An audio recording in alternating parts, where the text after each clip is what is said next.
fits in. Hey friends, welcome to MPL Weekly. I'm Becca Scott and I'm here with Brian Kibler. Hello. And Cedric Phillips. Good morning, afternoon, evening, wherever you are.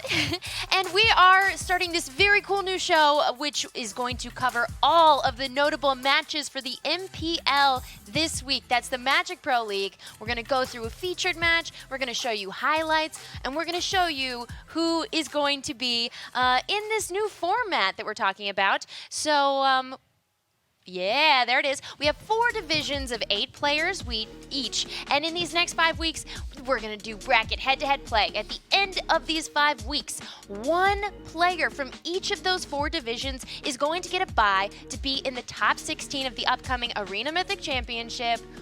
Pretty big stakes, you know? Yeah, these players obviously all want to, succeed. They're all very competitive individuals. They all want to, come out on top of their group. But that reward as well of a immediate pass into the top 16 of the upcoming Arena Mythic Championship is a big deal. It can't be understated how big of a deal that is. Over these next 5 weeks, we're going to see players battle out to get that and win their division, which we're going to go over here briefly. But they're going to be doing it in War of the Spark Standard, which looks like a pretty awesome format, too. So this should be exciting. Yeah, tell me a little bit more about the format that they're going to be playing. Well, this is the first time we've really seen the pros play War of the Spark Standard. The last Mythic Championship was Modern, so this is the first time we've really seen these players go at it in this new format. And War of the Spark has added a ton of really powerful and interesting cards to the format. All the Planeswalkers. We're going to see not only the really marquee Planeswalkers like Liliana, but also just a lot of other stuff showing as well. I had the benefit of covering the SED Tour last weekend in Richmond. That was won by Will Pulliam with Mono Red Aggro, and that was the top 3 finishing decks. We also saw plenty of Simic Nexus,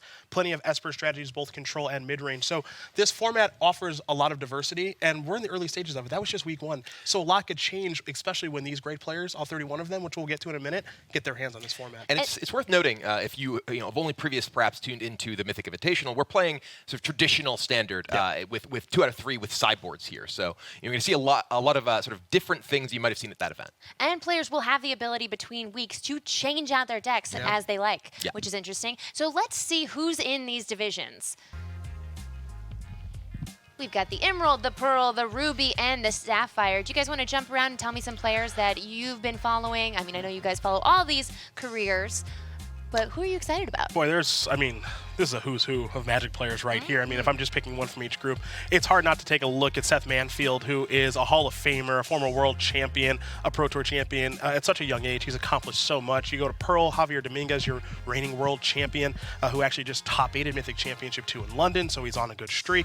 Reed Duke, which I think the only person that has better hair than you is Reed, but he's also pretty darn good at playing overgrown tomb strategies, but really he can play whatever he wants. And Sapphire, newest member of the MPL, Autumn Burchett, who won Mythic Championship 1 in Cleveland, who is a dominant player who's only getting better. Yeah, I mean, you could throw a dart at this list and hit a Hall of Famer. You could hit a world champion. You hit a Mythic Invitational Pro Tour champion. It's just really an absolute murderer's row of players. Yeah, absolutely. And you forgot to say Andrea Mengucci, who won the Mythic Invitational, which is my first big event that I got to work on, so that was very exciting to watch. Hashtag Mengucci cuisine. Yes. All about that Mengucci cuisine. Okay, so let's dive in a little deeper to this first division, the Emerald Division. Tell me about each of these guys. Yeah, so I mean, like we said, this the entire MPL is full of stars, but I think that the players who stand out to me here, who I'm really excited to see in action, Brad Nelson, he is regarded by many as perhaps the strongest standard player in particular over the past 10 years. He's had a tremendous level of success at the Grand Prix level, at the Pro Tour level, particularly in this format. Also, I'm really excited to see what Alex Hain has to offer. He, is a player who has had sort of ups and downs throughout his career as a player, but when he is motivated, he is a really tremendous competitor. He hit #1 Mythic in the first week of playing on Magic Arena. Oh, and he dominated right from the start with Mono Blue Aggro / Mono Blue Tempo. A couple of players that stand out to me very quickly there. Martin Yuza, who loves aggressive strategies, much like myself, so I'm always interested to see what he's going to be up to. And then Shota Yasuka as well, who is a great Japanese player. The Japanese players we don't see them as much. They're kind of mythic in their being, but we know that Shota is an amazing, amazing Magic player who not only plays control strategies very well, but very quickly. Now, I'm curious to see if his APM, just how quickly he can click an arena to keep up with his legendary reputation as such a fast player. Oh, he plays so fast. It's so awesome. How do you even process a control deck that quickly? It's very impressive. Now, let's talk about this first featured match that we're going to get into, which is Kowalski versus Hauck. So this is interesting, right? Because they were in the Emerald group, and these are two names that we didn't really talk about very much. Now, unsurprisingly, we knew this match was coming, but we want to put some focus on both of these players because I would argue they are the two lesser-known players in the Emerald group. For Kowalski, who likes to go by Greg, all those Z's, we can kind of remove them, make it easy for you at home.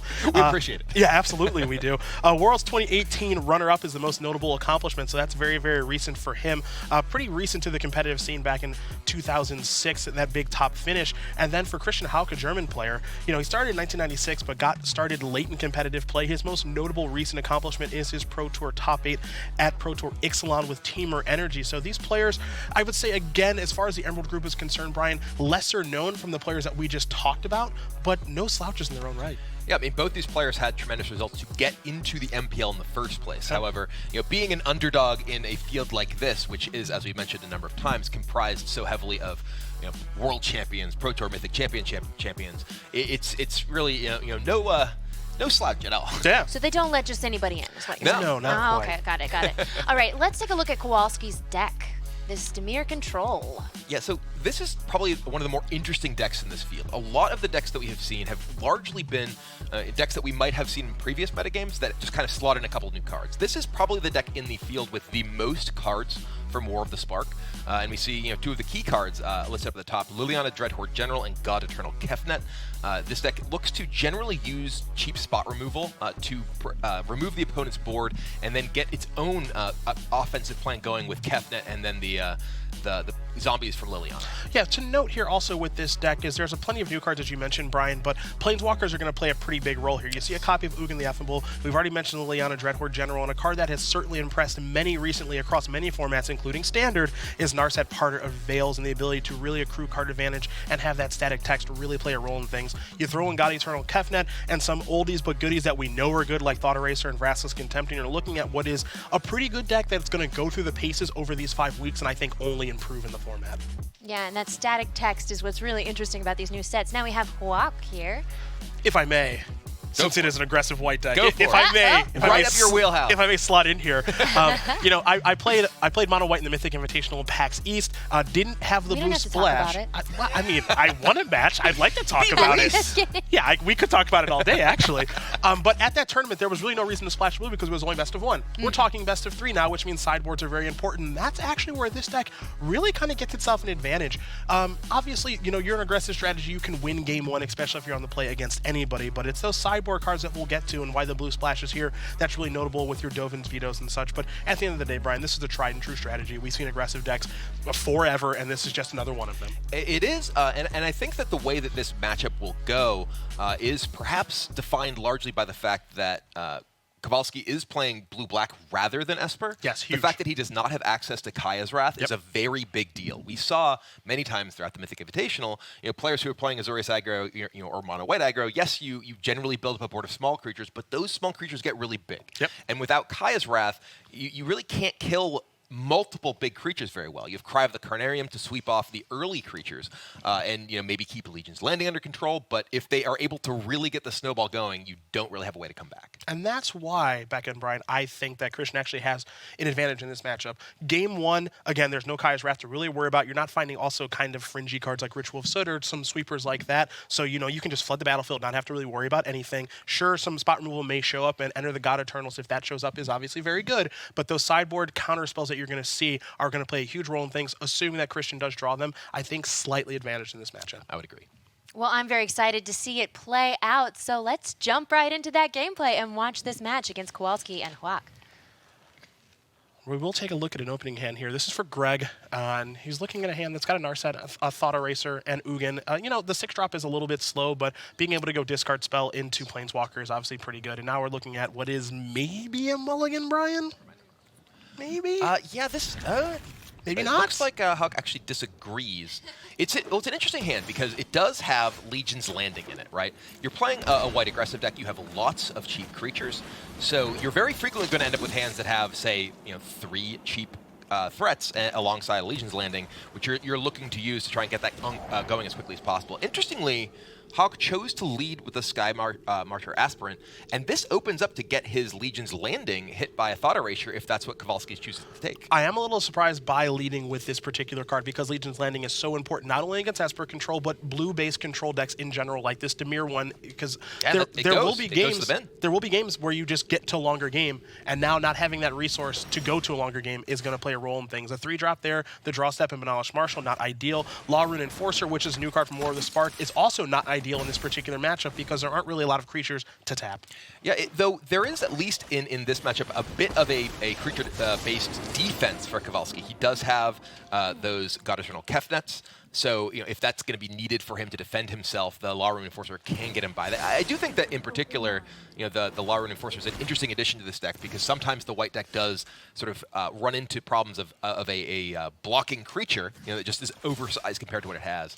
We're going to see how take care of Narset. Narset, again, a new card from War of the Spark. You can kind of think of it as a weird, kind of as Kanta activation or what have you, but you're basically going to look at the top 4 cards of your library reveal, non-land, non-creature. Cast down was the reveal. That's added to Greg's hand, and we know that cast down will be cast at some stage to kill something, right? And this is an interesting attack from Hauck because it's important to note that Narset does not have a plus ability. Narset only has a minus ability.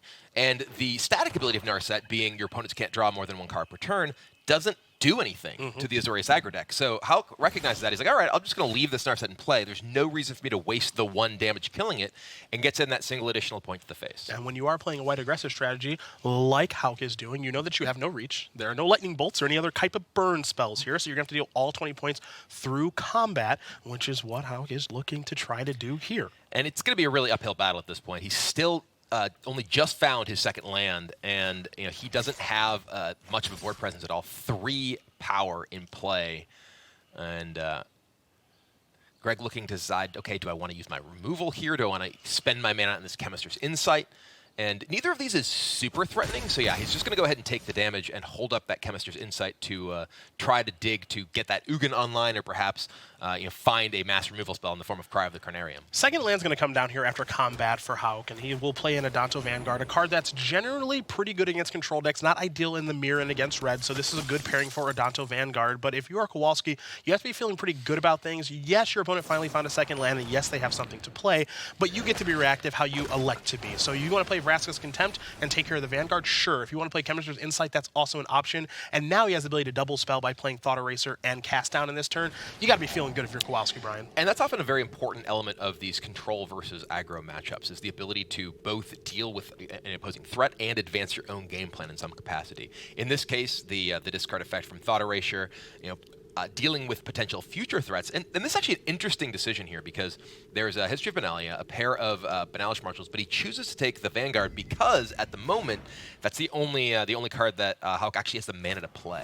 It's going to be a cast down on Sky Marcher Aspirant on the main phase, and we will head back over to Hauck, who drew a copy of Snubhorn Sentry. Again, you're going to find with this particular build of Hauck's white aggressive strategy here in Azorius aggro, where some cards are very good in some matchups and others not so much. Adanto Vanguard, great in this matchup. Snubhorn Sentry, not so much as you can see right now. He did make a very aggressive roar when he came into play, though. That's true. He hit the battlefield, he's like, roar, I am 0-3. We're going to see Law Rune Enforcer get in for another point of damage here. It's going to ideally knock Kowalski down to 14, and it will. However, this is bad news. Chemister's Insight, yeah. Brian, you can explain why this is bad news, because on the surface, it looks like just drawing 2 cards. Yeah, so Chemister's Insight it's in this matchup mostly just looking to hit your extra land drops, and it does exactly that. You hit your Ugin the Ineffable, and now, the loyalty ability of Ugin, +1, you exile the top card from your deck, and puts into play a 2/2 creature. When that creature dies, you put that card that you were exiled into your hand. So it gives you not only this immediate board presence, but also long-term card advantage, and there's still the Ugin on the battlefield that Hauck needs to deal with.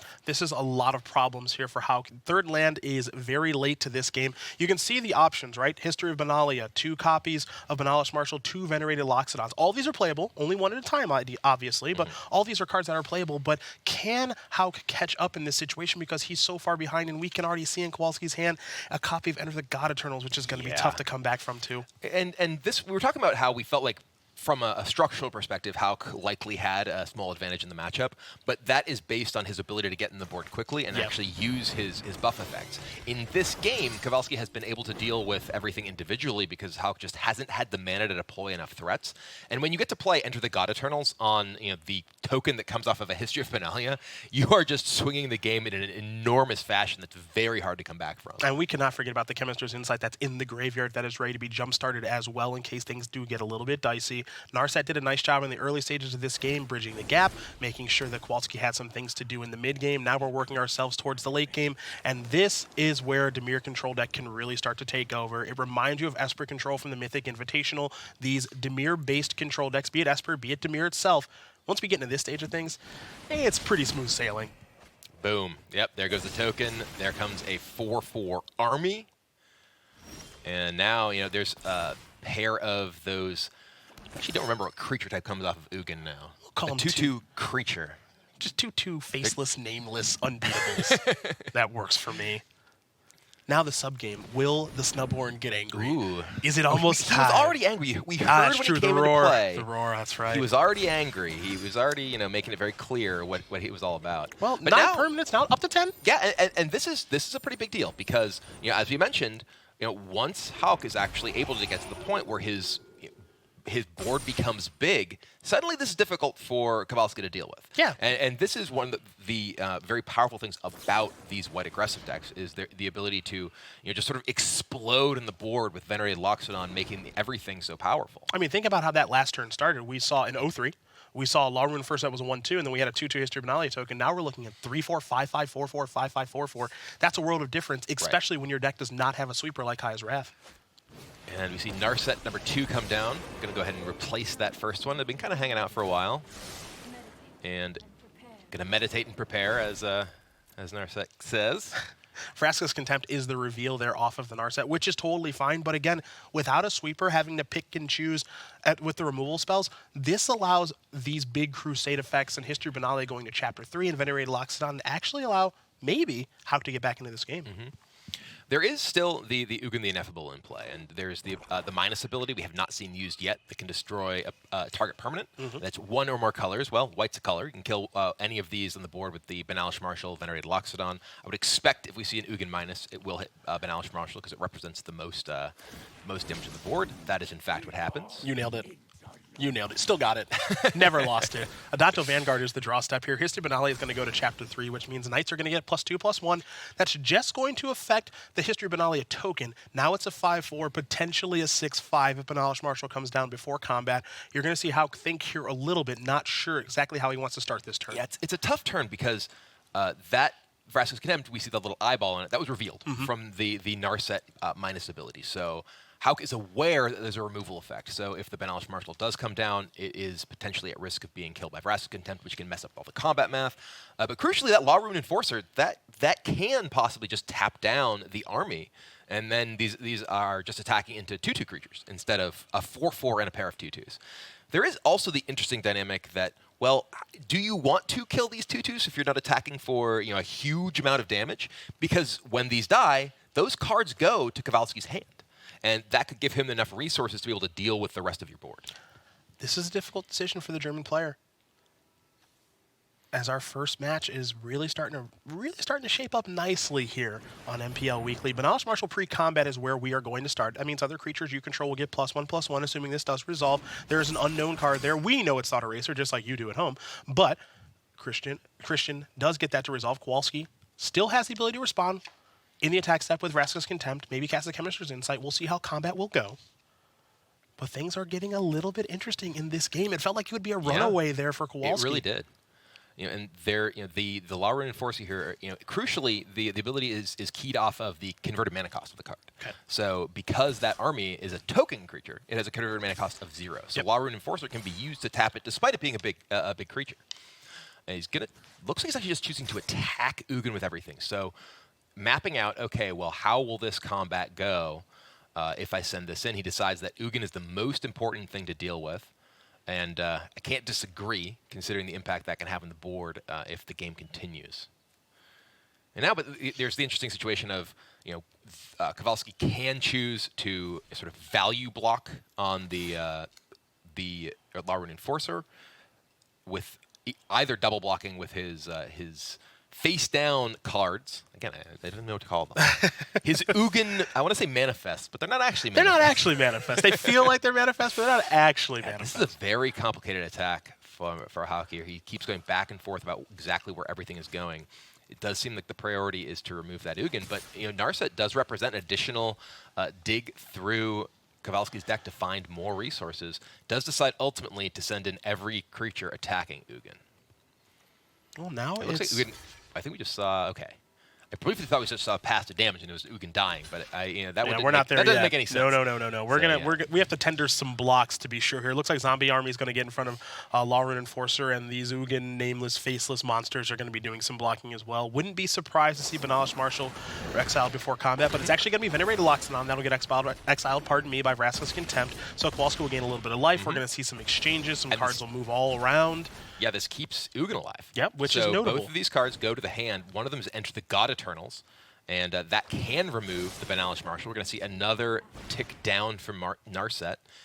Going to find something, we presume. Perhaps it was a miss that we may have actually seen. It appears as though it was a miss, actually, which it is possible with Narset. It's rare, but it did just happen. Yeah, Narset can only find non-creature, non-land cards. So if you don't find, if you just find a clump of land, you get to at least get rid of them, but you don't get a new card.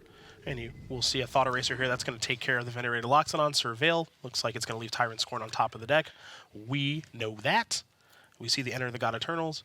We don't forget about that Chemist's Insight that's in the graveyard, and the Negate that now is in hand. Negate does actually have some targets in this matchup, most notably History of Benalia. Mm-hmm. And as you mentioned right at the top of this turn, Ugin is still on the battlefield, and that is worth noting as well.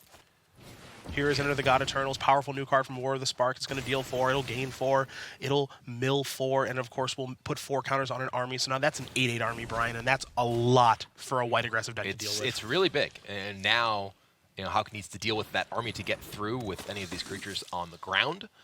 He could find his lone flyer in the form of Tomic Distinguished Advocate, but that's not really much time to be able to do that. And frankly, still 24 life on the side of Kowalski, plus, crucially, that Ugin the Ineffable just feeding additional cards. And I don't want to ignore the Blast Zone. That was the draw step as well. Blast Zone can actually get some work done here, too, if things somehow get dicey. It's not impossible for that to be the case. So we are going to continue to see an attack here with the Zombie Army, it looks like, from Kowalski. One thing I do want to note here on this turn that I like that Kowalski is doing is he's starting to say, you know what, let's get this game over with. Yeah. Let's start to get a little aggressive. Yeah, sure, Danto Vanguard can block and activate that ability and pay 4 life and take 4 instead of 8, sure, but that's still 4 damage. Yes. All right, well, 4 damage does come in, and now, like we were saying, the Blast Zone, a new powerful land from War of the Spark comes down. That has the ability to blow up all non-land permanents of particular converted mana cost equal to the number of counters on the Blast Zone, and you can add counters each turn to it by paying additional mana. And take a look there. You see a Dauntless Bodyguard that's going to be played here. There may be a response here from Kowalski. There may not be. We'll find out momentarily. But this is for our newer players that are watching this. You see why the white aggressive deck needs to get off to a fast start, right? Because as we get deep into the game, Planeswalker is going to take over for Kowalski, whereas Hauck is drawing cards like Dauntless Bodyguard, which are great early but not great late. Yeah, and to be fair, Dauntless Bodyguard is even one of the better cards he could be drawing because it can at least deal with, say, an Enter the God Eternals on one of his creatures. Absolutely. But his deck is full, more importantly, just of various low-impact cards. And when you're drawing 1-drops and your opponent is drawing Ugins and Enter the God Eternals, you are in a really bad spot unless you're already quite far ahead. And it is quite clear that Hauck is not. A couple of cards going to go to the grip here for Kowalski. Liliana, Dreadhorde General, and Tyrant Score added to the hand from those Ugin creatures dying. We might see a Tyrant Scorn played here on the end step, not too sure, but this is starting to be a little bit of a runaway here for Greg.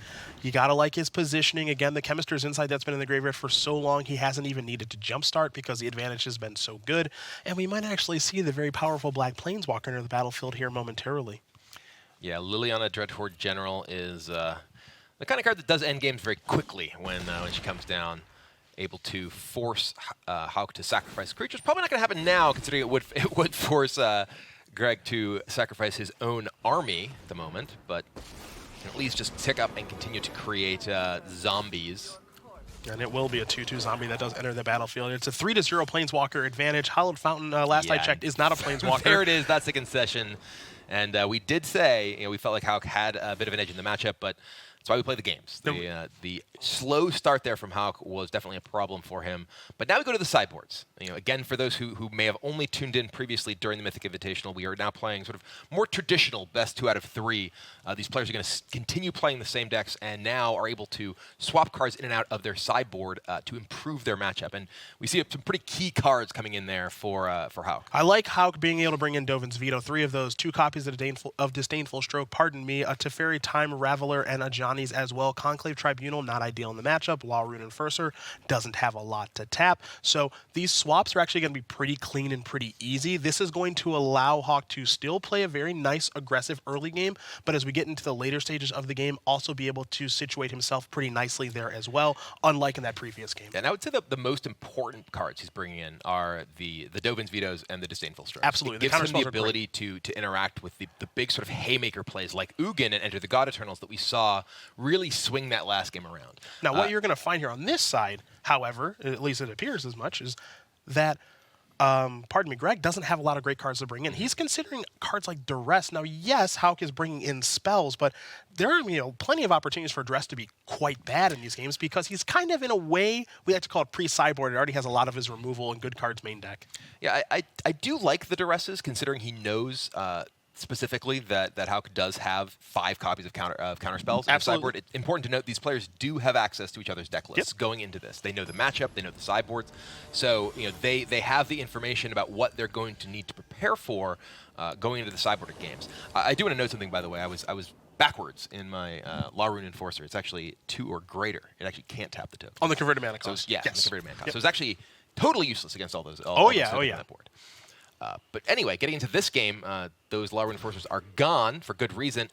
And those hands have been thrown back for good reason from Hauck. And now this one's also looking bad at 5 cards. Yeah, I mean, you actually have 3 of your sideboard cards, and drawing your sideboard cards in sideboarded games generally does lead to victory. However, with lack of an aggressive start in the first play that would actually hit the battlefield that's meaningful, being a Benalis Marshal is how this hand looks. I'm not even sure this hand is a keep. It might be time to go to 4. It's really tough. When you're mulliganing and already losing significant resources, it's even more difficult when you have some of your more expensive cards in your hand, because like you said, for this hand to do anything, you need to draw land. You're going first. You don't even get to draw the first turn. No, you don't. So you either need to draw immediately 2 lands in a row, or draw 1 drop into land. And it's just a mess. It's a mess, yeah. And it doesn't make it so that you can have creatures and then have your wall of counter magic up either. So I actually think the mulligan is correct here. I agree. And I think this is a totally fine hand, and that's a second land. And you know what? This is the kind of hand. Is it likely that Hauck will win this game? No, but it is possible, and you got to give yourself the best chance to win. Yeah. And look at the hand from Kowalski here. He does have a Moment of Craving. He has a cast down, so a couple of cheap removal spells. Just picked up Tyrant's Scorn as well. And going to go ahead and just play that Watery Grave tapped. He could play Watery Grave untapped and play Duress. However, his opponent just mulligan to Oblivion. Yeah. He just cares about Duressing prior to playing a big spell to get the Dovin's Veto or the Disdainful Stroke out of the way. Doesn't want to take 2 damage. Rascal's Contempt was the draw step. Drowned Catacomb is the land. Here's a Moment of Craving on the main phase. That'll take care of the Adanto Vanguard. Using that ability to make it indestructible against minus status effects. Not going to be particularly useful. Speaking of things that are not particularly useful, there's the Disdainful Stroke. Yeah. Not great right now, but maybe good later. Here comes a copy of Dauntless Bodyguard onto the battlefield. The other will attack, and Kowalski will hit down to 18. And Kowalski also misses a land drop, but does find Thought Erasure, which will get rid of the Disdainful Stroke and crucially allow him to Surveil. So he may not have drawn a land now, but he can get rid of that God Eternal Kefnet and go looking for 4 more lands. So this is one of the benefits of playing an aggressive deck, because these are the kind of games that you can steal. Your opponent is missing land drops. Now you're getting in here for some points of damage. Now your opponent in Kowalski is down to 14, and you drew arguably one of your best cards right now in Adanto Vanguard. Now, keep in mind, if you're Christian, your opponent missed the land drop and surveilled their top card to the graveyard, they might have Cry of the Carnarium in hand, but guess what? You can't beat that anyway. Right. So let's just play our stuff and hope for the best. Yeah, and this is a game, part of the reason that I think that this game is happening the way it did is that Hauck chose to mulligan that 5-card hand. Absolutely. A lot of players, I think, would say, oh, well, 5 cards, I have to keep my 5 cards. No, that hand can't win. Nope. You can draw a hand like this that if your opponent stumbles on mana, yeah, I just played some 1-drops. I'm just going to be able to aggressively push damage. It's going to be a cast down. That's going to destroy target non-legendary creature, so Dauntless Bodyguard dead. This is great, because it doesn't even matter what the creatures are. Just draw something that you can play every turn. That's all you have to hope for. Sky Marcher, Aspirant, look, it could be any card that has 2 power, as long as you can cast it, get it on the battlefield, and keep going, and hope your opponent never draws Cry. Yeah, and the land for Kowalski here is very big, though. He can play the Watery Grave and get rid of the Adanto Vanguard right now. He could also just sit back and use Tyrant Scorn and play this tapped. There's a couple of interesting things here, sort of thinking through the possibilities. Playing the Tyrant Scorn here on the Dauntless Bodyguard does mean that if he draws another untapped land, he has Enter the God Eternals, which can swing the game back massively in his favor, which I think is the reason that he went with this decision. If you're Hauck, you're hoping to draw another creature. That and works. And it's another Dauntless Bodyguard. That's big, too. And the fact that it is specifically Dauntless Bodyguard is a very big deal, because it means that Enter the God Eternals is now much less effective. Another copy of Vraska's Contempt, which is fine. You're going to play this on the main phase to take care of the Vanguard. Up to 6. The hit here will knock Kowalski down to 2. If you're Hauck, you're hoping to just draw another Knucklehead. Dovin's Veto could have been so good with blue mana. That's not it. All right. Well, a land here for Kowalski will enable that into the... Oh, it's Cry of the Carnarium. He's got the Dovin's Veto, but no blue mana. It is a lot better than a land. It's going to be duress to start. Wow. Clear the path, take the veto, make sure the coast is clear. Cry the Carnarium is going to not only kill these creatures, it's going to exile them. And this might be it, Brian. And this is, the power and the weakness of the white aggressive decks, that you have all these cheap creatures that you can just beat your opponent down. But once you actually get them relatively low, you don't have any way to finish them off. Every bit of damage you do is based on creatures. Adanto Vanguard is the draw. We do see the Vraska's Contempt come down to take that out. That'll take care of it. Yeah, up to 4, which is nice. Again, but as you mentioned, you don't have to worry about lightning bolts or any, reach, as they call it in this game, of, these things that are not creatures in combat dealing those last points of damage. Gideon Blackblade the draw, pardon me. That's one Planeswalker. I think there's a better one coming, though. Yeah, that is Liliana Dreadhorde General plus to make a zombie, and now the minus ability available for Liliana to take out any creatures. This is interesting. Gideon is only a creature on your own turn, so Liliana's minus ability does not force you to sacrifice Gideon if you choose to play Gideon here, and it also it won't get killed by Enter the God Eternals. Looks like we're going to go towards History, which can be killed by Enter the God Eternals. Finale of Eternity, the draw. That's a doozy as well. So now you're starting to see, again, once we get to the late game with the active Planeswalkers, much like in game number 1, and now copies of Enter the God Eternals can be played, Finale can be played, so on and so forth. The later we get, kind of the worse it is for Christian. And you can even say that without the mulligans, but he almost stole this one, which is notable. Yeah, I mean, the bit of a stumble from Kowalski early, if one of those lands that Hauck had drawn had been a one that produced blue mana, he would have won this game. It changes the game, yeah. The Dovin's Veto is castable? Yeah, well, actually, there was the duress backup. Oh, sure. Okay. Just sort of rewinding there was the duress backup, so it's unfair to say that he would have won in that instance. But it had the possibility to change at least some of the early exchanges of removal as well. But, that's what kind of makes things a little bit tricky sometimes when you're playing a deck with a splash like this one in Azorius Aggro. The blue splash is minor. You're doing it off of 8 lands. You're not playing any islands because your deck is so white-centric. There will be games where the Glacial Fortress or Hallowed Fountain are just a little too late to the party. And there's Enter the God Eternals number 2 picked up for Kowalski here. That's number 3, my friend. Well, you're totally that's right. number 3. Number 3. Because the first one's super easy to beat. Yeah. and this not only gets Kowalski further out of range, but makes his clock that much faster. And there is a Dovin Veto in hand, though, and that's something that Kowalski's got to be very much aware of. What in the world could Hauck have here? And yeah, he looks like he's going to possibly play try and play the Finale of Eternity. Well, when you think that these are 2 great players that are playing Magic against each other, if my opponent, if I'm Kowalski, doesn't do anything on that turn with their mana, right? You're thinking it's got to be some sort of counter magic, right? So I can't negate back, but this is a great bait spell because I think Enter the God Eternals is the better one to have resolve. Right. Yeah, and now here they come. Love getting zombies, aggressive. The army. And Liliana makes another zombie. And Liliana, by the way, is on 9. if you happen to look at the Oh, you want me to look to my left? ability, Okay. it's not really what's going to end this game. Each opponent chooses a permanent they control of each permanent type and sacrifices the rest. Yeah, that's going to make it difficult In to fact, win. the funny thing is, if Kowalski actually used that, it would only destroy 2 permanents. Yeah. You can actually ultimate Liliana, and you kill 2 blades because there's so little in play. Negate is going to take care of that Gideon Blackblade. Now it looks to be a runaway here for Greg. Yes, we're going to see that History Medalia token come into Liliana. We could see a double block, maybe yes, maybe no.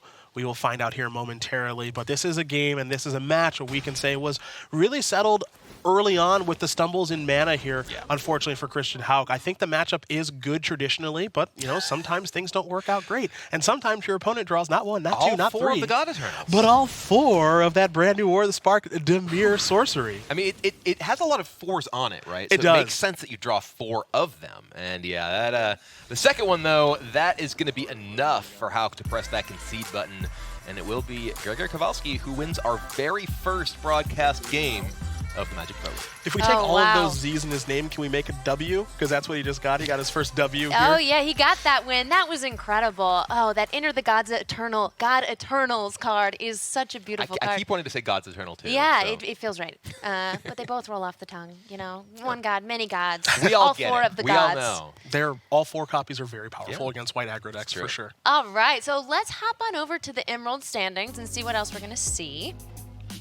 We do see. 1-0 for Grzegorz. Yes, first one. It's not just zeros all up and down the board anymore. Yeah, this will get updated, periodically throughout, throughout all of the weeks. As the numbers roll in, our excitement just grows. Yeah.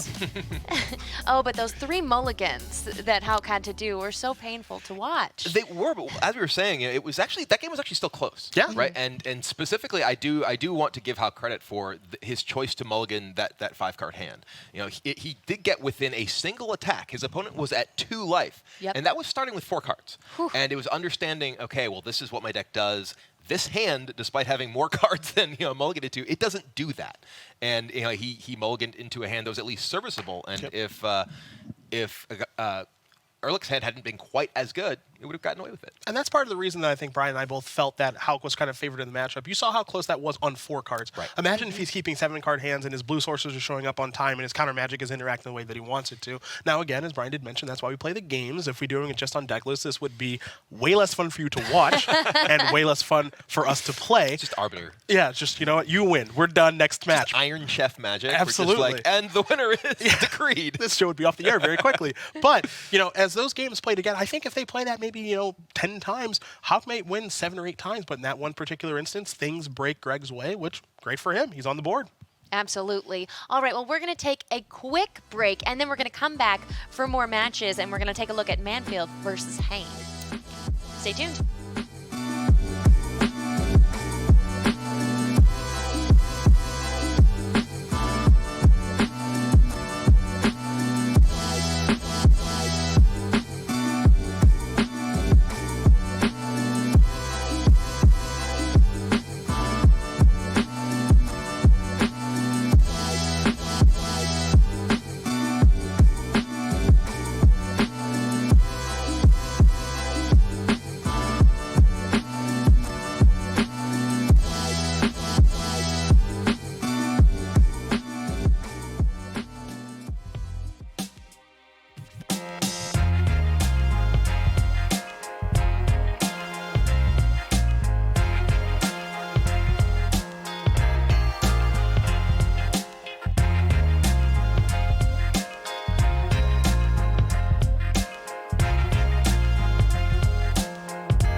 welcome back. All right, are you guys ready to see this pair up? We've got Manfield versus Hain, and maybe we can go a little bit more into their list, or we could just jump in straight into the game.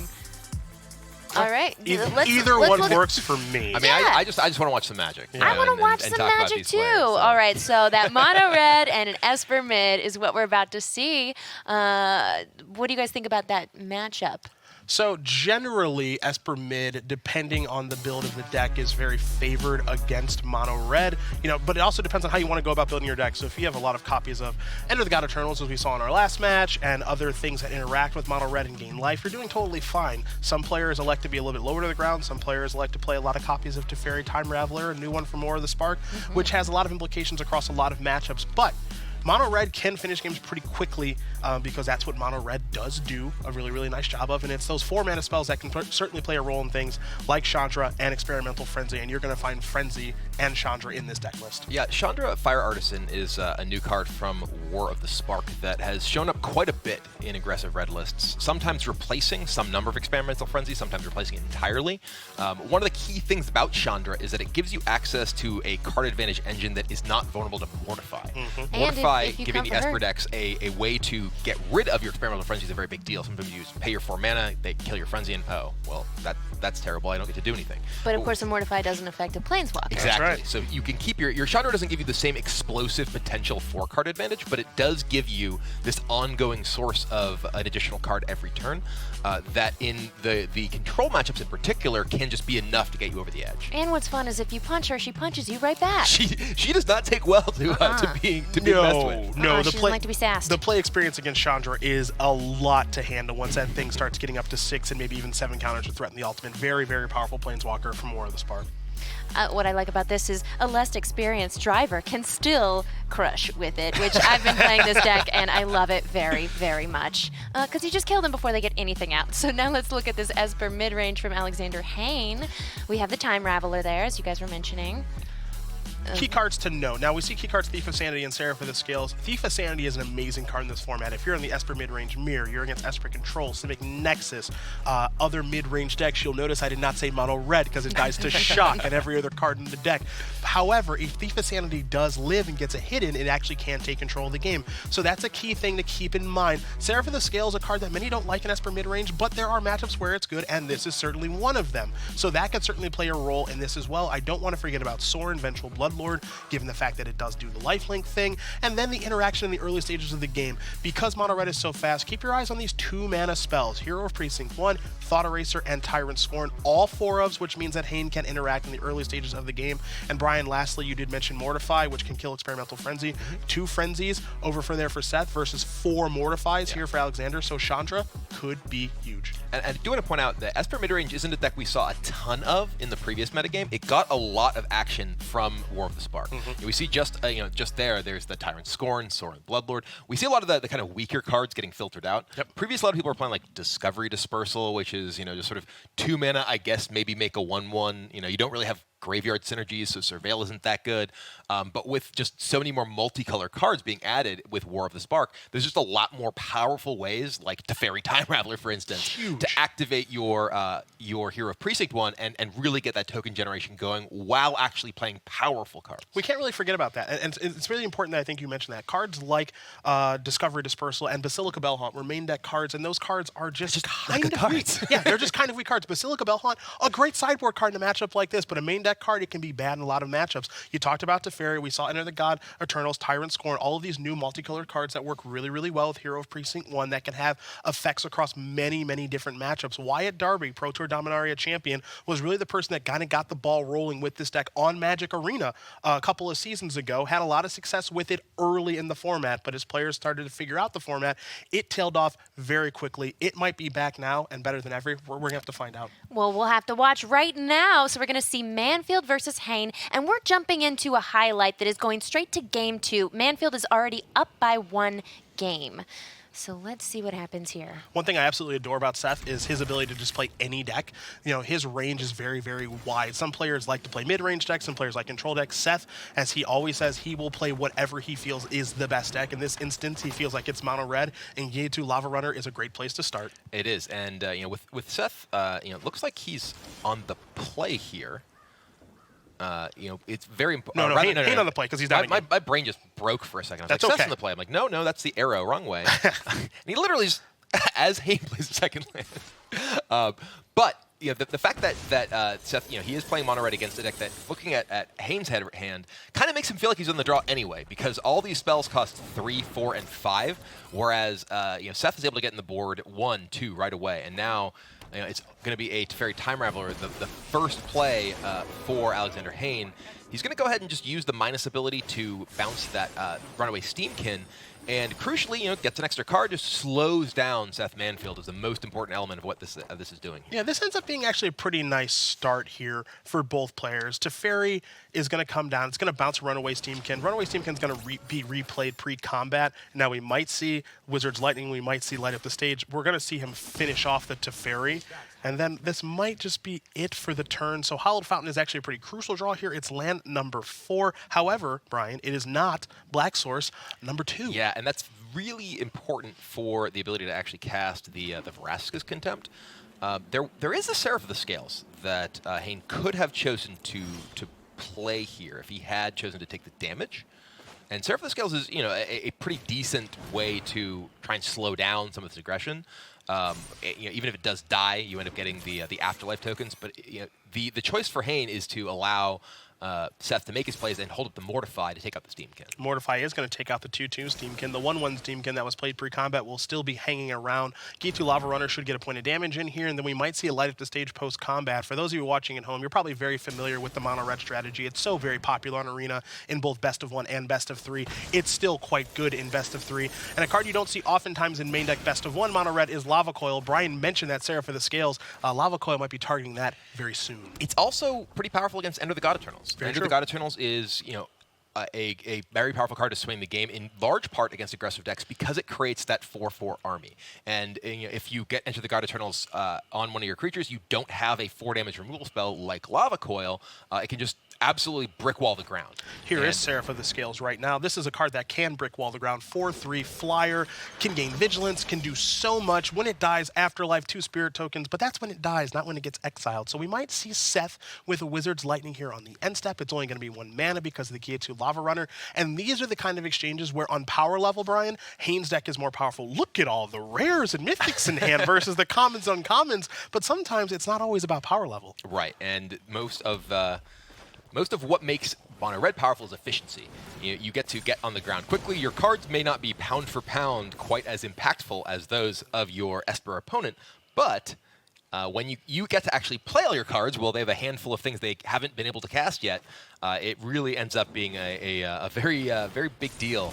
And we see the Wizard's Lightning come in, 6 more damage from the creatures on the board, and that's going to put Hain down to just 9 life with 2 Lightning Strike waiting in the hand.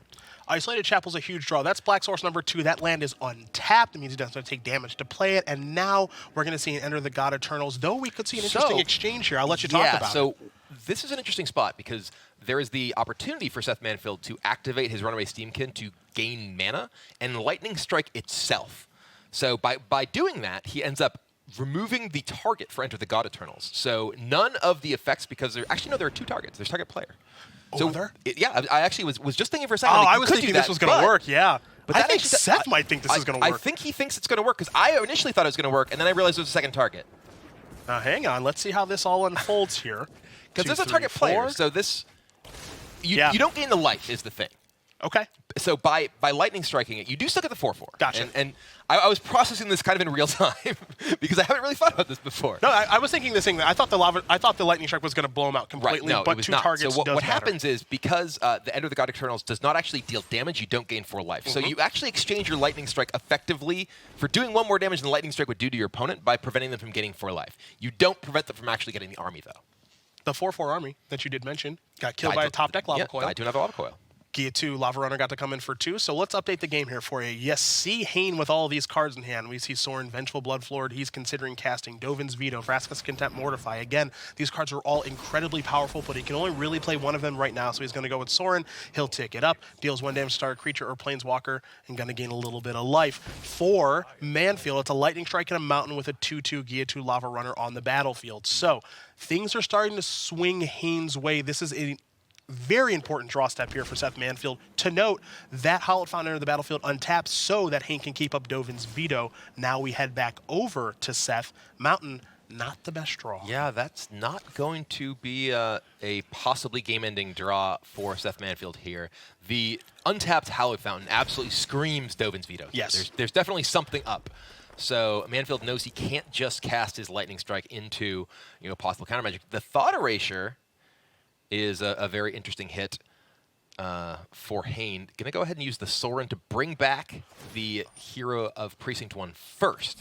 So the minus ability will return that to play. Thought Erasure will both trigger the Hero of Precinct 1 and very likely make Manfield pull the trigger on this Lightning Strike. And I like this here, how Hain has sequenced this turn. Hero Precinct 1 coming first. Now play a multicolored spell to force action from your opponent with Thought Eraser. Seth will respond in kind with Lightning Strike. Then Hain will respond with a Dovin's Veto, which we knew he was holding up from last turn with the untapped Hallowed Fountain. So now Hain's going to get a couple of tokens. He'll get to surveil that Godless Shrine to the bottom. And now Seth's best draws... Ooh, there's Lightning Strike, which isn't lethal. Which isn't lethal, but some of his best draws here in Chandra and Experimental Frenzy, they're covered by the 2 cards in hand. Right. So basically, Hain is doing a really nice job of saying, you know what, there's very few cards that can kill me in this spot, and your best draws actually aren't that good.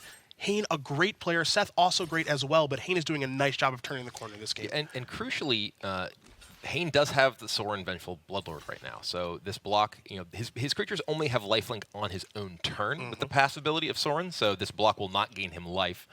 And this is an interesting spot for Seth, too, because Seth, he will trade off that Gitu Lava Runner. He has to decide, do I want to Lightning Strike this Hero of Precinct 1 to prevent the possibility of additional minions coming down? Well, now you're in the rock and a hard place because you want to Lightning Strike your opponent. Right. You want to get your opponent down to 1 and then top deck a burn spell to finish this game off. But if you leave that creature on the battlefield, all of a sudden Sorin's going to have lifelink, right. And then you're gaining a little bit too much life. We already see the hand, which Seth doesn't know, of Vraska's Contempt and Mortify. So the Hall of Famer has got a very difficult decision to make with this card, the last card in his hand. He's going to hold it for now. Redundant copy of Sorin, not so good. So if you're rooting for Seth, you're pretty happy to see that.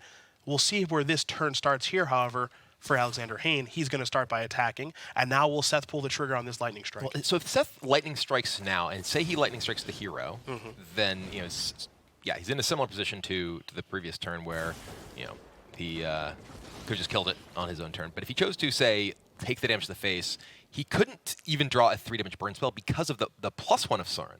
If, that had gotten to connect, then Hain could have +1 Sorin and left himself in a position where he's not dead to any 2 3-damage burn spells because we go up to 7 life. Yep. So it's going to just bring back the Hero of Precinct 1 once again, and I think we might see, the second Sorin come down. I like this play a lot. It's going to make a token. You can plus it, bring yourself up to 5, and still, once again, you've got yourself pretty well covered against dying on this turn.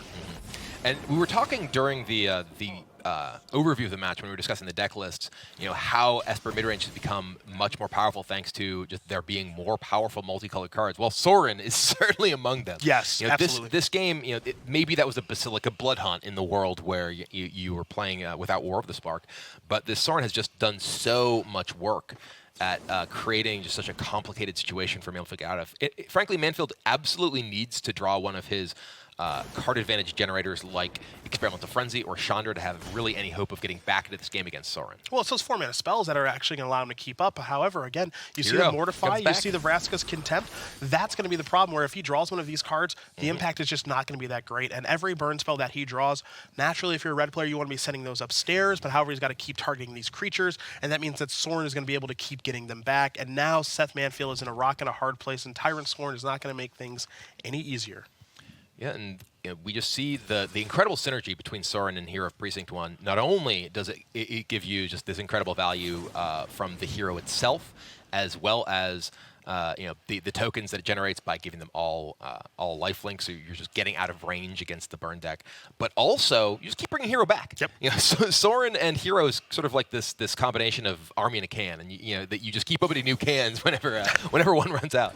Sometimes you can get a little creative with Tyrant Scorn. It may not seem like the best draw step to the naked eye, but now you're going to see you're going to see Hain bounce his Hero of Precinct 1, which will make a token. And then he gets to replay the Hero of Precinct 1, and then a little plus here with Soren. So a little bit of value there from the Tyrant score. And the draw step here for Seth is a Mountain, and that is probably going to wrap this one up. Isolated Chapel here for Alexander Hain. The Canadian Crusher is going to activate this Soren, going to gain a little bit more life, and that's a great way to attack red. Don't forget, Hain is a Pro Tour champion as well. There are two of them in this match. Manfield won Pro Tour Ixalan, and he's a world champion. Hain, however, Pro Tour Avison restored champion with Miracles many moons ago. Goblin Chain Whirl are going to come down here for Manfield. He'll spin the wheel and kill a couple of these creatures, but to me, Brian, it's a little too late, as JoJo would say. Yeah, if it weren't for the fact that there's Vraska's Contempt and Mortify on the hand, maybe that could stop the Hero of the Precinct 1 in its tracks, but we're just going to keep seeing the hero marching along and Soren keep ticking up. Soren does not have a ultimate ability, but 9 loyalty on that when it just keeps gaining life means it's not going to get off the board unless Hain chooses to replace it or just decides to bring back even more creatures from his graveyard. I would argue Soren's static ability against red is an ultimate. Yeah, he just starts with his ultimate. Your creatures have lifelink. That's an ultimate in the matchup. That's more than enough. Touche, that's fair. We take a look at power level versus power level here for our new viewers at home. Again, you take a look at all the powerful gold cards in hand here for Alexander Hain that have been played over the course of this game. Multiple copies of Soren, Mortify, Tyrant Scorn all in hand. Seth is drawing cards like Fanatical Firebrand, which again are so good early and so bad late. Tyrant Scorn is going to use whatever mode you want. And in the early turns, we were saying, well, the efficiency is what makes red powerful. Well, the power is what makes this Esper deck pretty powerful. This isn't a haymaker deck like the Ukins and Lilianas necessarily that we saw in the previous match, but just the Soren and Hero of Precinct 1 just giving so much of an advantage here to Hain. Just this 1-2 punch has essentially soloed Manfield. I think what's going to be fun as this format continues to develop, as Viashino Pyromancer is the draw and Seth is going to concede, is how this Esper mid-range deck is going to continue to develop and grow.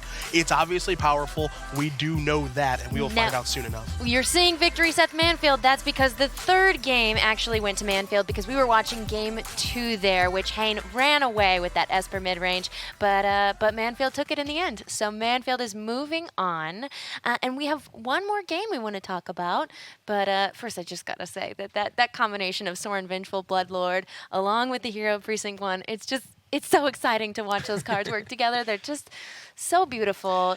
Back from 3 life, was it?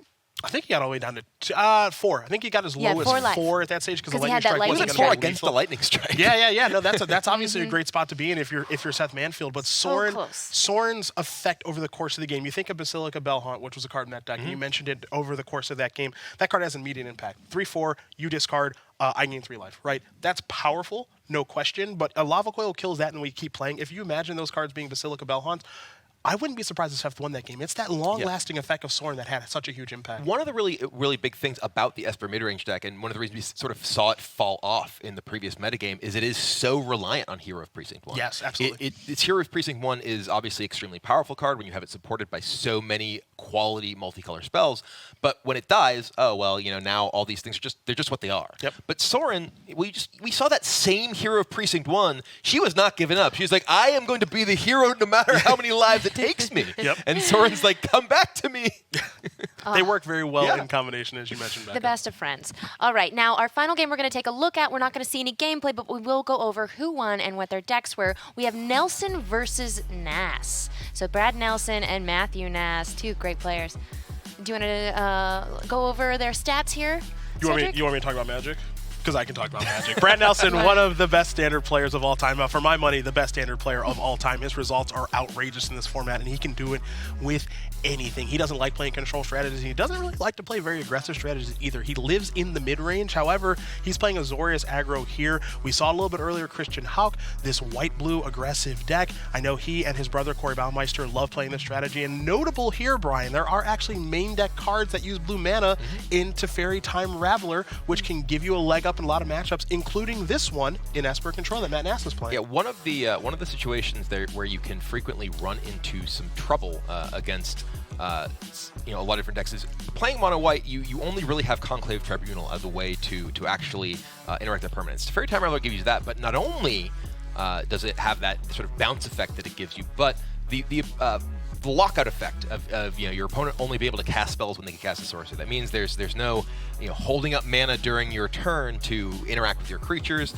to cast a Chemist's Insight. You got to do everything on your main phase, and that's not something Esper Control wants to do. Esper Control wants to be able to interact with you at its leisure, and even just looking at this list, Absorb, dead card with Teferi in play. Dovin's Veto, dead card with Teferi in play, and many of the other cards are just much less efficient, much less practical to use when you want. Now, how prepared is Matt Nass to play against aggressive strategies like Azorius Aggro? You're finding 3 copies of Kaya's Wrath, a Cry of the Carnarium, 2 copies of Mortify, a copy of Moment of Craving, 3 Vraska's Contempt as well. So he does have some anti-aggro measures. Don't want to forget about that Ugin in the bottom left-hand corner as well.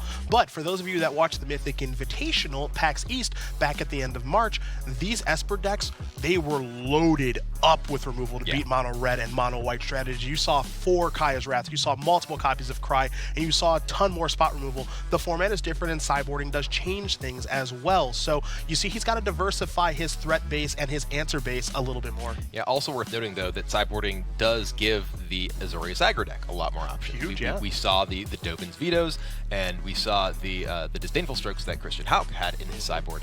And we saw just how close that matchup was when he didn't even draw the mana to play them. Yep. And the ability to back up your early threats with those counter magic can really put Esper Control in a difficult spot against the Azorius deck. Now, before we go to winner, we're going to see it so soon, but quick predictions. Who do you think? Was it Matt? Was it Brad? I'm going with Brad.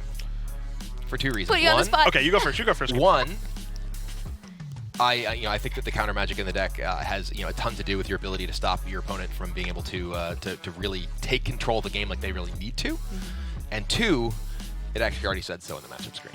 Oh, That's get cheating. out of So that's here. cheating. You cheater. I didn't Okay, know let's that. see it. Let's see the winner I'm screen. using the I information did not at my know that. disposal. I am a gamer, and I'm not. Yeah, Yeah, you there sure it are is. a Brad gamer. Nelson Yeah, won. but did you predict Yeah. that beautiful graphic as Yeah. victory starts small and gets You big? are a ruiner of fun. That's what you are. You're a ruiner of fun.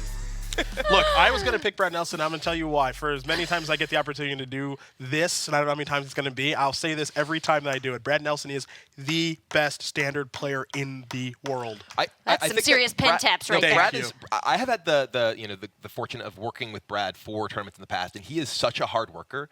He is someone who will sit down and play like dozens of games of a matchup and be like, okay, let's change this one card, and then play dozens more games with the one card changed. And that is the kind of work ethic that it takes to be a top competitor for as long as Brad has. Yeah. Well, and with such great friends that, promote him and are talking him up all the time, how could Brad's you great. not I don't even like him. have the confidence? But you know what? He is the best standard player in the world. I've watched him play Magic for the past decade, and when I was in the trenches playing standard against him way back when I used to do that whole thing, and now I'm in the booth and I've got to watch him play Grand Prix and Pro Tours and SD Tour events and invitationals, and he's won at every single level.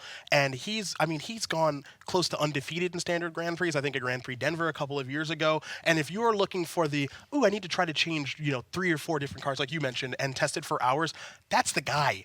That is the guy. Now, I'm surprised, I will say, to see him playing an aggressive strategy as opposed to something mid-rangey, because he loves a green mid-range deck, just like you. I mean, we played that place together.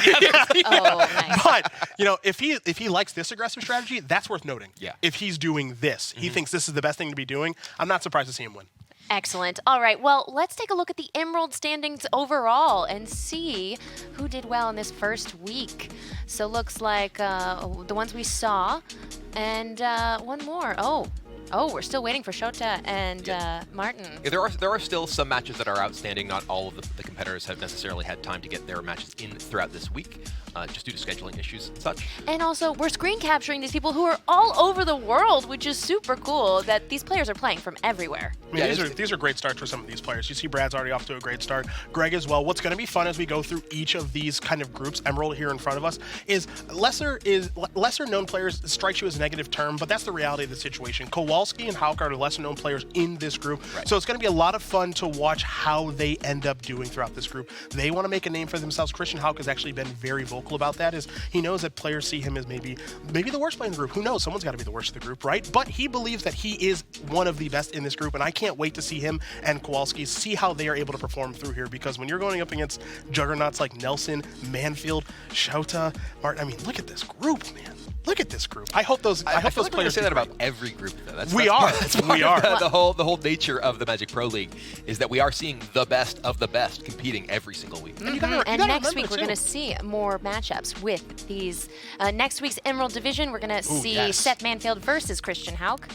So that'll be an interesting matchup. We'll see if they change their decks or if they bring what they brought this week. We've got Alexander Hain versus Grzegorz Kowalski. And what else?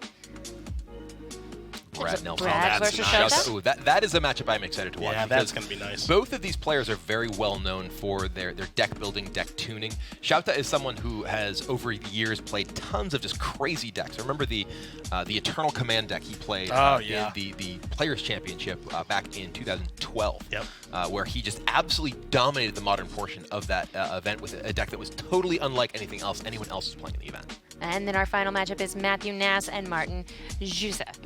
What I love about leagues like this and everything else is that, before Brad Nelson was Brad Nelson, before Matt Nass was Matt Nass, before Martin Juza was Martin Juza, they were just faces in the crowd, right? So some of the players who you might not be used to seeing here, this is their opportunity to really elevate. So we know your Brads and your Seths and stuff like that, but some players, they're all of a sudden, oh man, Christian Hauck. Talk to me. Let's watch that match. This guy's dominant. This is the opportunity. It's going to be fun to watch. That is literally Brad Nelson's story. Brad Yes. Nelson was known as a competitor back on Magic Online. The precursors to Magic Arena that we have today. Yep. He was someone who just did so well in events on there that he just caught people's attention through his results competing online alone. Yep. And now here he is regarded by many as the best standard player in the world. Yeah. And competing here in the Magic Pro League. And he just got to start playing online. And another person you're going to be seeing some more of is Elias V. Not a player, but someone with a deck tech video from our Magic Pro League Weekly team. Hello everyone, I'm Alias V, joined by Paul Cheon, and today we're going to take a look at some of the coolest decks from the MPL this week. Paul, how's it going? I'm doing great. I'm really, coming into this, I was really excited to see what the best players in the world were going to do with kind of the addition of War of the Spark in Standard. And I've been pleasantly surprised. Lots of exciting War of the Spark cards in a lot of the decks that the players submitted. Yeah, for sure. We've seen a lot of new additions to the meta decks, as it were, in the White Weenie, in the Esper Control, in the Mono Red. So let's take a look at those first. I was quite interested by Reed Duke's Mono White, splashing blue for Teferi Time Raveler, as well as introducing two new cards in Gideon Blackblade and the Lore Rune Enforcer. So the Lore Rune Enforcer to me is a pretty cool card in that it allows you to make your opponent's big things sit down, so that you don't get hit in the face, and also helps you clear the way for getting your attackers through a little bit easier. What do you think about this card, Paul?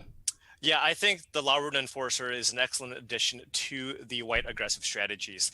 Oftentimes, part of the issue with the white aggressive decks is sometimes you get brickwalled by very, very large creatures. How many times have you found yourself sitting against, a giant wild growth walker without a Conclave Tribunal in hand? And now you have a creature that allows you to deal with the wild growth walker, but also just having more 1-drops in your deck is very, very important because of all the various convoke spells in your deck, along with also having a card like Legion's Landing, which you want to flip right away. And the fastest way to do that is by playing more 1-drops. Exactly right.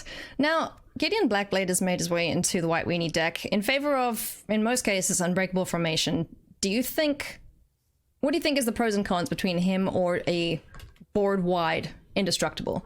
Because that's the main thing he's used for, right? The Indestructible, the lifelink if you need it, otherwise the Vigilance in case you need to attack and block in the next turn. Yeah, the great thing about Gideon is that it just gives you kind of what I like to call another sticky threat. Yeah. Another threat that basically survives sweepers. One of the biggest weaknesses to the mono-white aggressive decks are the fact that, if your opponent plays a Cry of the Carnarium or a Kaya's Wrath, all of a sudden you have no board. But Gideon Blackblade allows you to put additional pressure on your opponent from a different axis. So I think this just puts more pressure, and cards like Unbreakable Formation, they're oftentimes, you just don't have the luxury of keeping up mana to cast it. So I think this is the kind of the Planeswalker that people have gone to replace Unbreakable Formation in that 3-mana slot. Sure. And then Teferi Time Raveler, who we've seen included in a lot of decks, making his way into this one as well. Why is this card so insanely powerful? Yeah, so this is actually a card that's kind of the breakout card of the, I want to say just standard. Yeah. You see, I think this is the most heavily played card from War of the Spark. It's found its way into a ton of different decks.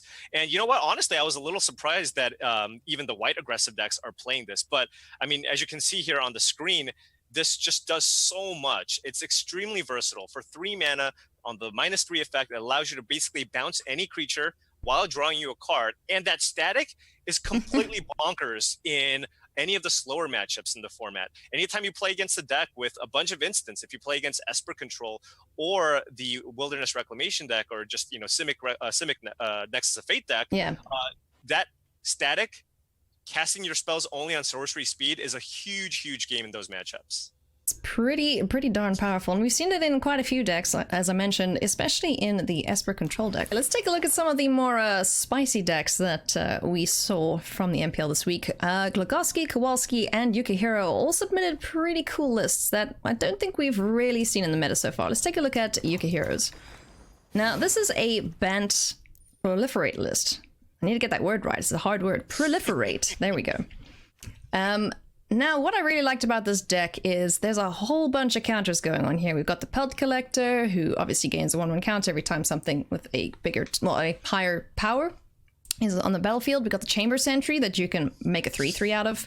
And then we've got this Huatli's Raptor that as soon as you play it, it proliferates. So any Planeswalkers you have on the board, any other counters you've got going, Grove Chamber Guardian gets bigger. It's pretty darn cool. This can get real snowbally real fast.